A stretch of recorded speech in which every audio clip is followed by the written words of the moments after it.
Greetings! Welcome to our show, Ghosts Are Near, where we discuss various aspects of the paranormal and paranormal research.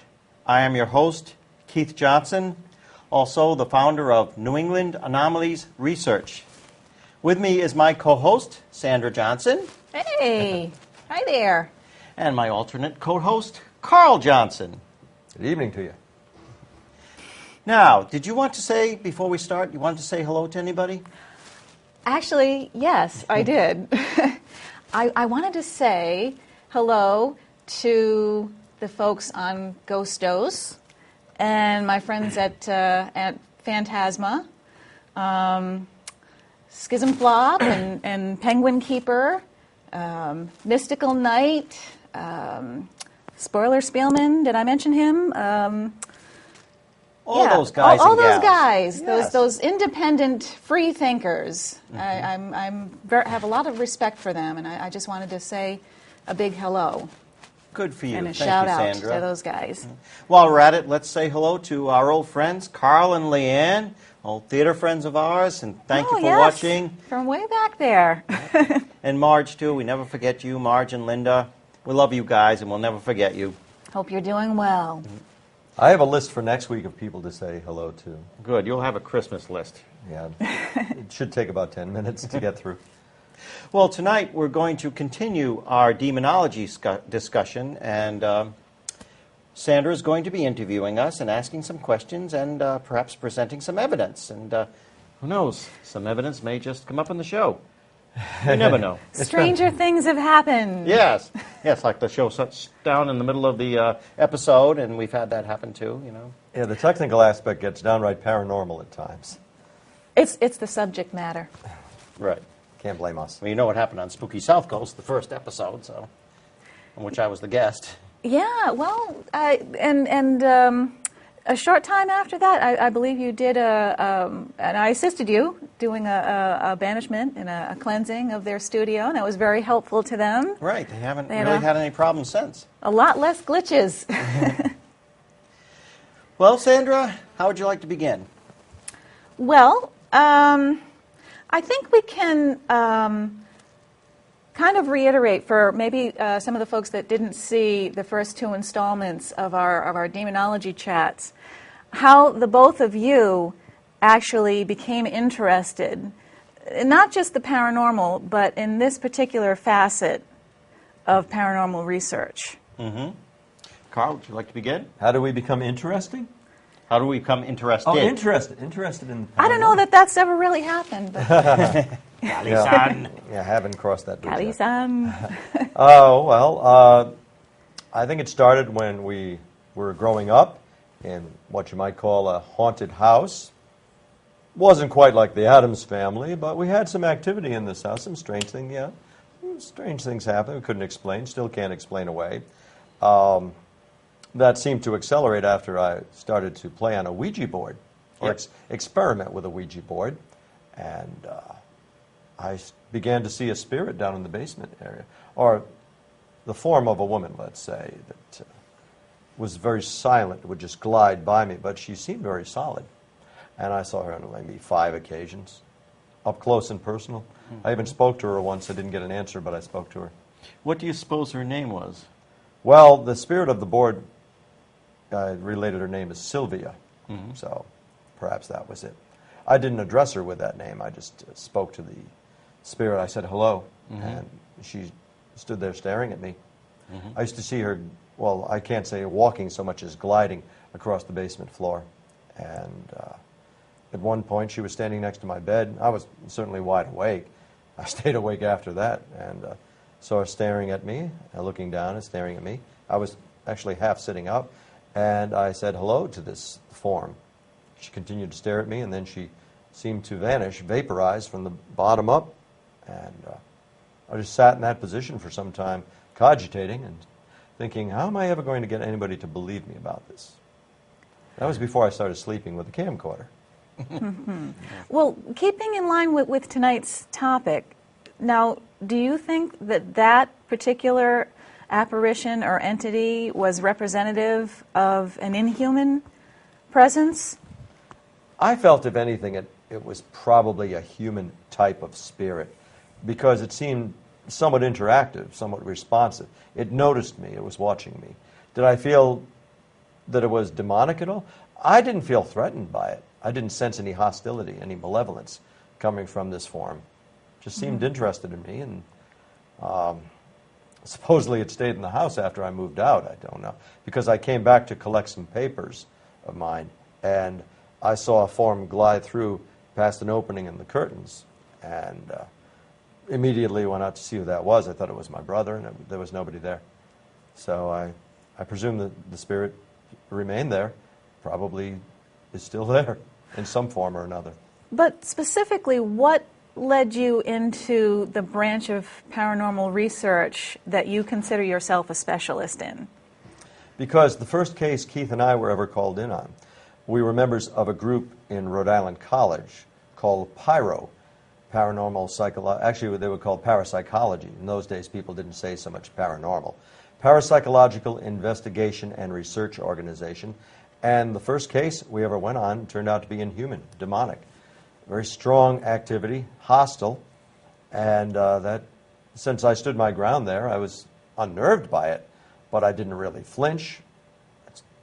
Maintained a professional approach, and you didn't dude run. I didn't dude run. No. Dude run, a dude run. That's a whole other story.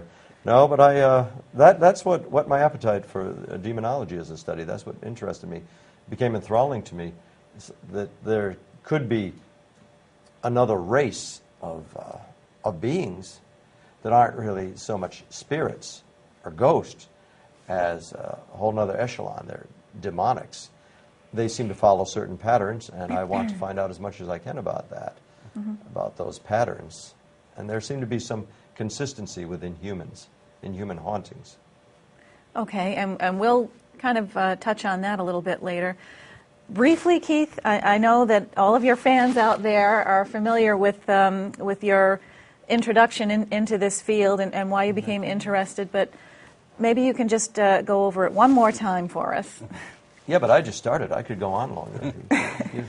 Well, we'll get to you later. Right. Basically, it had to do with my faith and my religious beliefs. Yes, we did have some paranormal phenomena going on in our house as we grew up, which a lot of people who get into this field did. They've usually had their own experiences. But when I was, I'd say about 15 years old, I began becoming intensely interested in non-human spirits as well. Not just demonics, but angelics as well. And, of course, that was going back to the early 70s, and that was in an era before the study of angels was really popular. I was the only one that I knew personally that was intensely interested in angels, and I felt very close to the presence of angels and really, really believed they were around and that they were very, very close to me and that they're not all that different from the human race. You know, of course, they are spirit to us, and they're in spirit form, but they have emotions, and they're basically messengers. You know, and of course, the opposite side is the demonic as well. But I just became very, very intensely interested.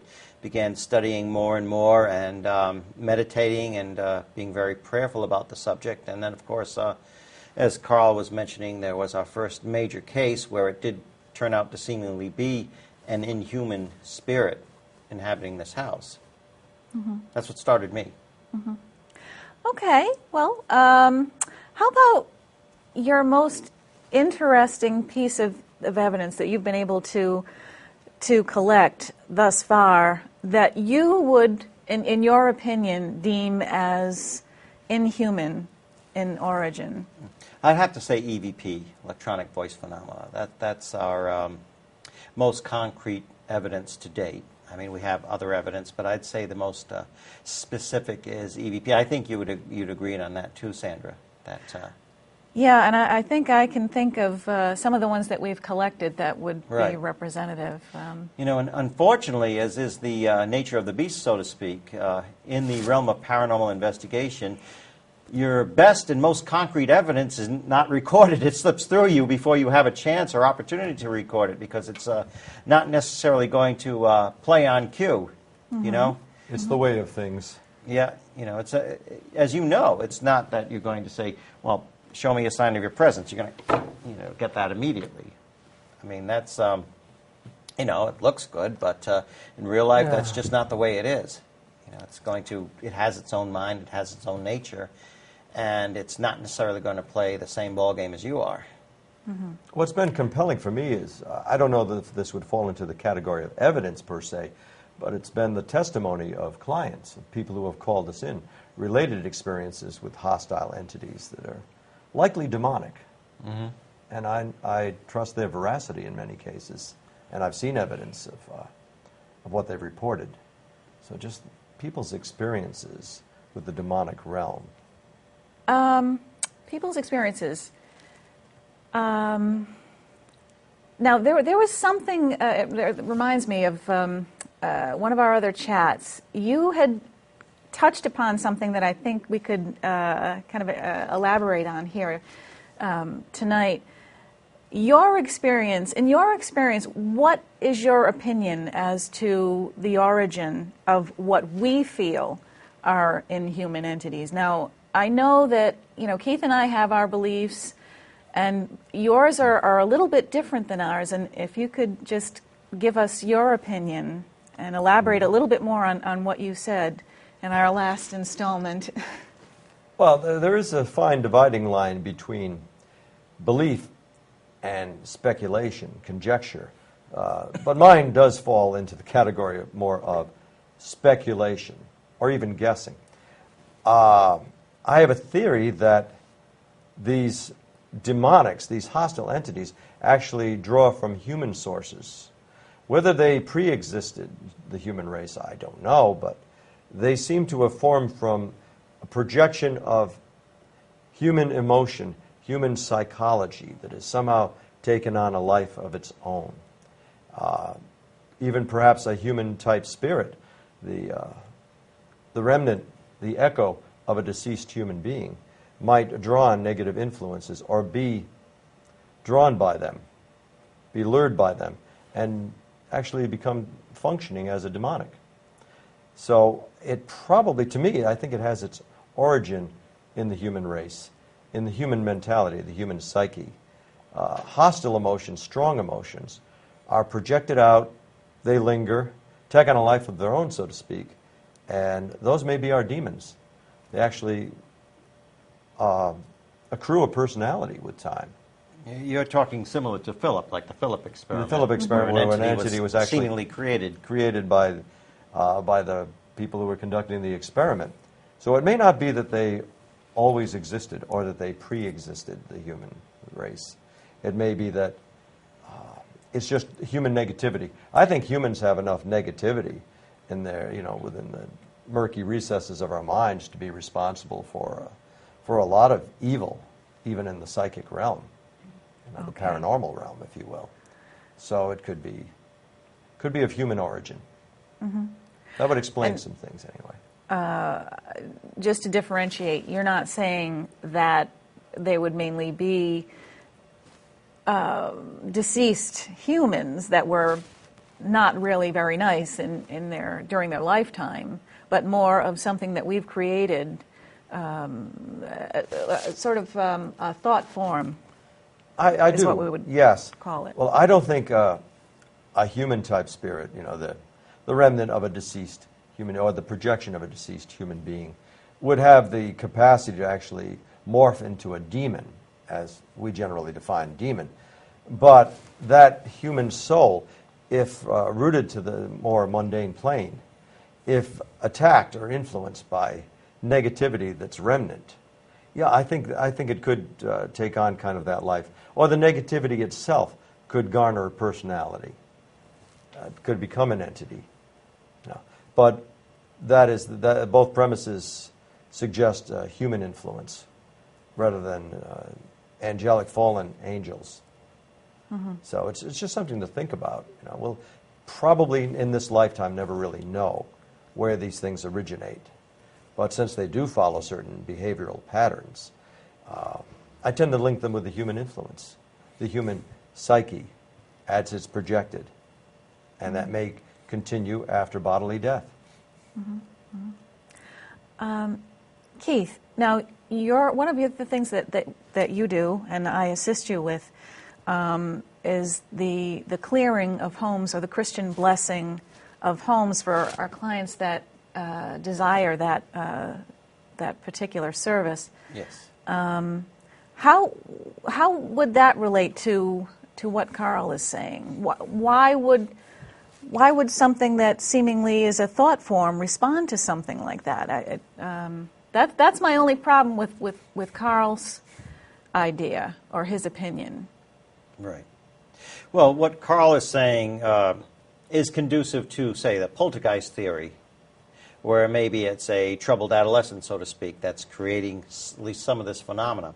But I, on the other hand, do attribute a lot of this activity to a separate race, an incorporeal race, a spiritual race that's very hostile towards God and humanity. I do believe in the demonic realm being separate. However, the way, say, a family is conducting itself, the way these individuals are responding to it, are they feeding it?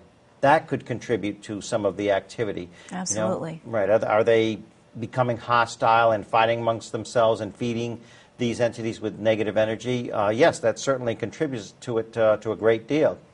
But I do believe they are a separate race. And, of course, I think we all agree that there is something out there that is, I guess, parahuman, you would call it, that's outside of the human realm, of the human spirit realm. And I know we've all experienced it, and I have friends right here in the studio audience I know have experienced it. I know Father Bob has experienced it.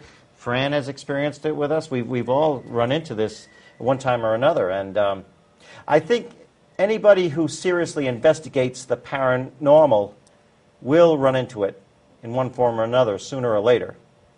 Mm-hmm. So that's why we try to educate people and prepare them in case they do encounter something like this. Many established paranormal investigators won't even take on a demonic case, right? Because they're unfamiliar with the procedures, with confronting such an entity. And good reason too.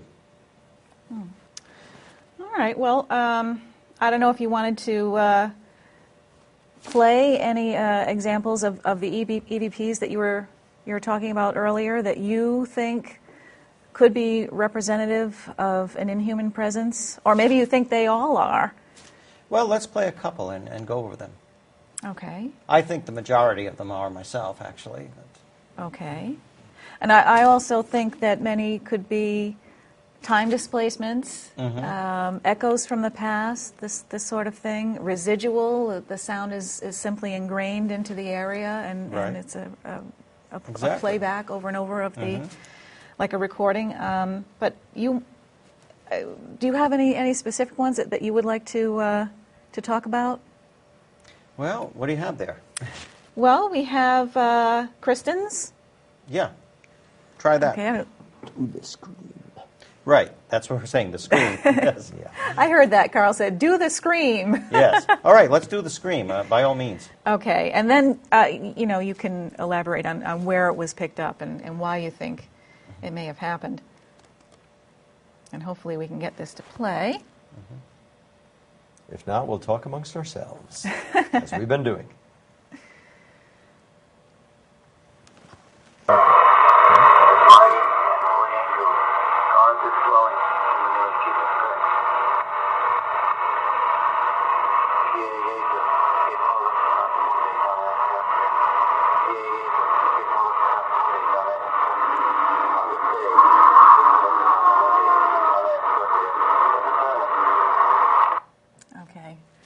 Leaning into it, trying to pick it up with my mic. Did it?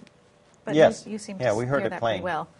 If I could offer why I would suggest that's inhuman, demonic, because Keith is intoning a Latin blessing for peace in the name of Jesus, and it has an inhuman quality at the start. It starts out like an animal growl, like a lion and a bear combined, growling, and then it turns into a human-sounding voice. But it's a wail that sounds like it's totally in despair, hopeless. Utter torment. Yes. Yeah. And it gives me chills every time. Yeah, a torment I know that cannot be expiated. Well, as Carl explained, religious provocation was taking place there. and that seemed to have been the catalyst.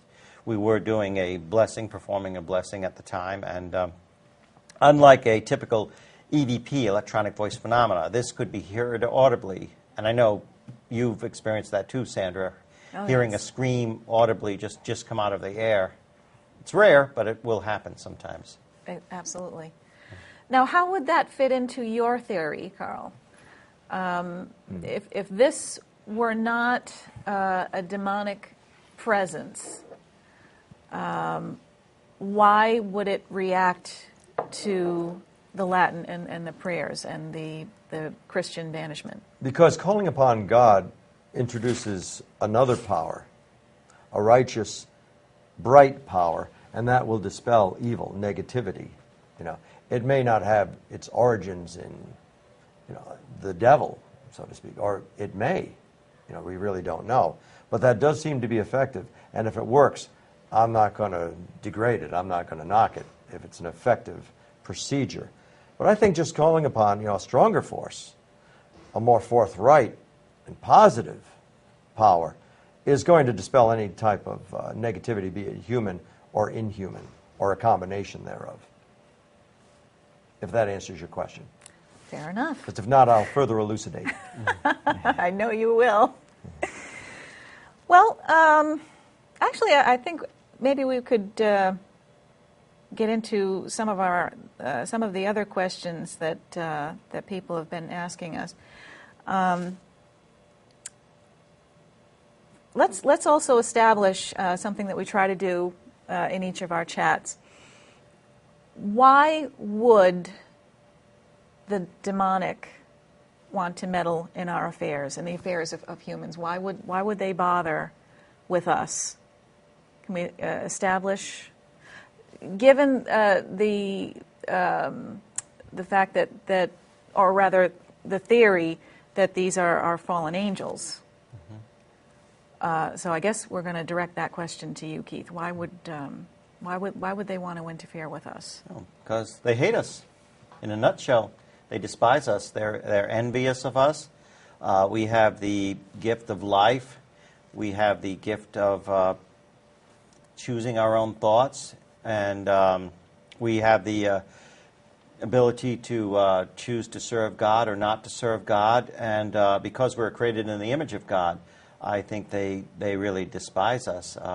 They are in a constant war and a constant struggle against God and against us. And I do believe they know that they will ultimately lose, but they're in this state of torment, and they will lash out at us whenever they can. I think their point is to break us down and destroy us, either through possession or just meddling in our lives to the point where life no longer becomes meaningful to us, and to degrade us actually to a subhuman level, to their level. That's what I believe their goal is. Okay. And of course, there's a hierarchy of these beings as well. Of course, I believe these spirits are controlled by fallen angels, but there's lesser spirit entities as well that are serving the satanic purpose, so to speak. And that they are the minions, they are the foot soldiers, so to speak, in this war, whereas the fallen angels would actually be the commanding officers, so to speak. And it may be that we're really the only game in town. I mean, we're far more interesting than assaulting a house cat or the dog. Why pick on the chimpanzees when you got people? Okay. That should be embroidered, shouldn't it? Yeah. Make a good I bumper actually sticker. really like that. In your experience, this is something that we're asked over and over again. The percentage of demonic hauntings as opposed to human hauntings, residual, thought form.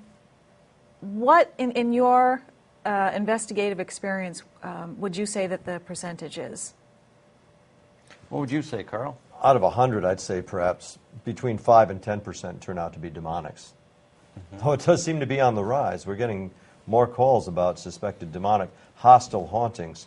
But even if it is something malevolent, it doesn't necessarily mean it's going to be a demonic haunting. But yeah, maybe under 10% from what we hear. from what we've learned of. See, I think it's much higher. I think the percentage is much higher, actually, that the demonic is involved, but I don't think it's always outright, out in the open. I think they're lurking in the background, kind of subtly pulling strings here and there. So I think they are frequently involved, just hidden, more hidden, and they don't come right out and totally interfere, because that risks exposure, and exposure risks expulsion. Maybe So- under the right circumstances, or we should say the wrong circumstances, some of these more human-type hauntings can morph into a demonic infestation, given the chance. Well, with that in mind, we have a lot of other paranormal research groups that consult with us, and one of the questions that they ask is, can they differentiate between, they've established that there's something going on, something paranormal. How can they differentiate between a human haunting and something that's demonic? What can they do?